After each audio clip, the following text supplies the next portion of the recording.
Hello everyone, চলে এসেছি Tarapith mini ব্লগের পার্ট 3 নিয়ে। এদিকে সন্ধ্যার দিকে আমরা আবারও রেডি হয়ে বেরিয়ে পড়েছি ঘুরতে। এখন আমরা যাব হচ্ছে মায়ের দর্শন করতে আর হচ্ছে তারাপীঠ মহাশ্মশানটা ঘুরতে। এদিকে দেখো আমরা মেন গেট দিয়ে ঢুকেও গেছি। ঢুকেই দেখতে পাচ্ছ কতটা পরিমাণে চারিদিকে প্রচুর দোকানপাট ছিল, সেগুলোই দেখতে দেখতে যাচ্ছিলাম। আর আমার রাস্তাঘাটও পরিষ্কার, বাট অতটাও ছিল না, রাস্তার দিকে তাকে যেতে হচ্ছিলো।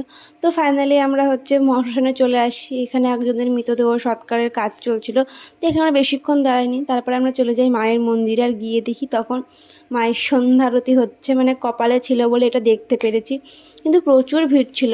অনেক কষ্ট করে দেখতে পেরেছি, মানে না কষ্ট না করলে কেষ্ট মেলে না। তো এখানে মায়ের আরতিটা দেখে তারপরে আমরা আবার বেরিয়ে যাই লাইন দিতে, কারণ মন্দিরে মায়ের প্রসাদ বিতরণ হচ্ছিল। কপালে ছিল তাই প্রসাদটা পেয়েছিলাম, নাহলে পেতামই না। তো এখানে প্রসাদে ছিল লুচি, বোঁদে, আলুর দম। তারপর আমরা ওখান থেকে বেরিয়ে যাই একটু চপ মুড়ি খেতে।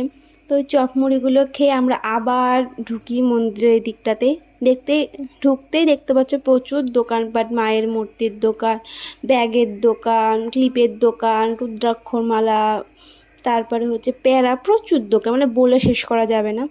তারপরে আমরা এরকম ঘুরে ঘুরে চারপাশটা দেখছিলাম যে কিছু কেনাকাটা করার আছে কিনা। তো কিছুই কেনাকাটা করিনি। তারপরে আমরা আবার শ্মশানে চলে আসলাম।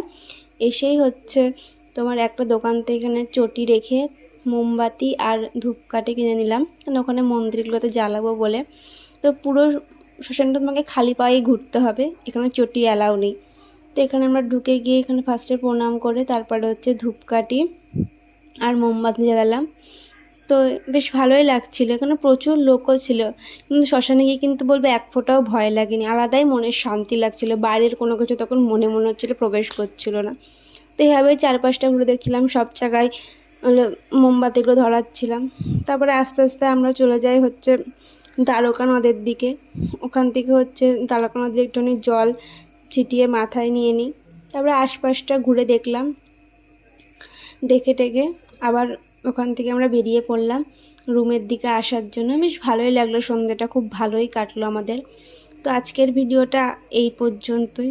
তোমাদের যদি ভালো লেগে থাকে তাহলে অবশ্যই লাইক, কমেন্ট, শেয়ার করো, সাবস্ক্রাইব করতে ভুলো না। আর পার্ট 4 খুব তাড়াতাড়ি চলে আসবে।